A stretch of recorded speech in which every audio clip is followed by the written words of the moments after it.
Hey guys, what's up? Welcome back to Dragon Ball Nation. Now today we're giving you guys my review for episode 44 of Dragon Ball Super. This is a pretty strong episode overall. It starts off with the old man that we saw in the preview, the dude that looks like, kind of a panda-ish. At least, that's what Herms from Consensual was saying, that panda-looking guy. Herms, translates these episodes as they go live every Saturday. Show him love on Twitter. I'll leave his Twitter down below, and to support Consensual as well, linked down below. But it starts off with that old man saying to the evil group of guys that we saw in the preview with the guns, and he says, you've come at last. I mean, he expected these guys to be here, it looks like. Monaka's back at Bulma's, place to deliver some sweets, I guess, because she wanted more that they had at the party. And since no one else is around, he has to help with this experiment that Bulma has planned out. Still not really clear of what it was, but it probably wasn't important.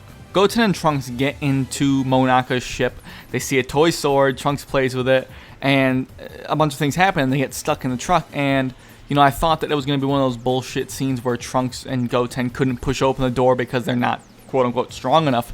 But they wanted to push it open, but Trunks was going to punch it and then realized that he cannot, it wouldn't be the best idea to wreck Monaka's ship. That wouldn't really be a good thing to do.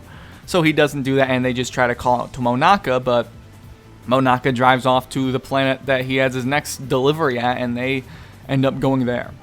When they get on the planet, Goten and Trunks are frozen solid. They get defrosted, and Monaka delivers a martial arts DVD or something to the old man, whose name is Potaufeu. It's something like that. Herms was, typing it out on Twitter, so it could be anything. But it looks like the planet is called Potaufeu, and his name is Potaufeu, so I'm guessing it's probably a pun on, like, potato or something.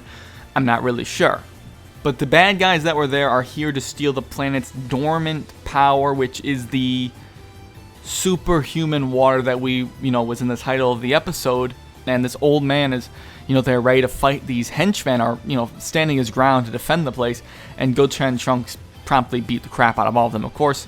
And he drops, the old man dropped this necklace on the ground, which will have some importance later on. But Bulma finds out that Trunks and Goten are gone, and she kind of blackmails Jocko with this picture of the Galactic King that he drew all over and, made fun of, to go help Goten and Trunks, because he wasn't going to do it originally.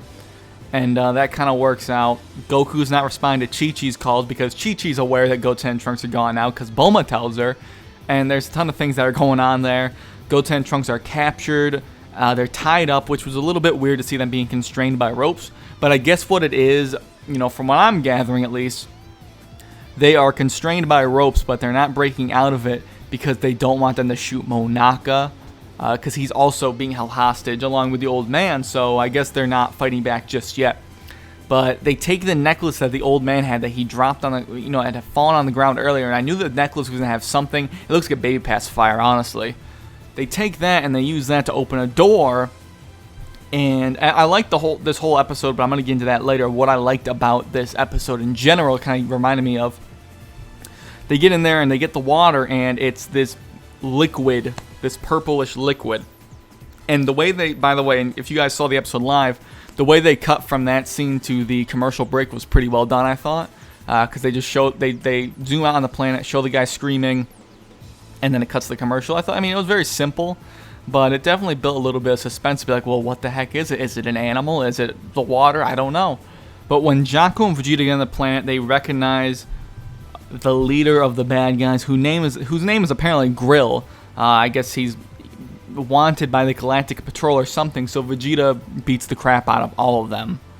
But they have this liquid on them and this purple substance, and when they get, blown up by Vegeta or beat up by Vegeta, they kind of split up, and like a Majin Buu thing, like the liquid falls on the ground. And I knew when they focused on the liquid, how it was falling on the ground, I knew it was going to reform somehow, and it goes, and it comes around Vegeta, and that's what makes the copy Vegeta. So that's interesting. That's for next week's episode.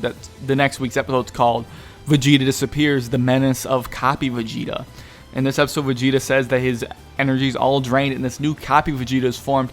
And then the preview for next week looks pretty cool, and I'll do my predictions on that tomorrow afternoon. So stay tuned to that on the channel if you want to see that. But I like this episode a lot. I really did. The thing I really like is it reminded me of a lot of the older, almost older filler episodes of Z.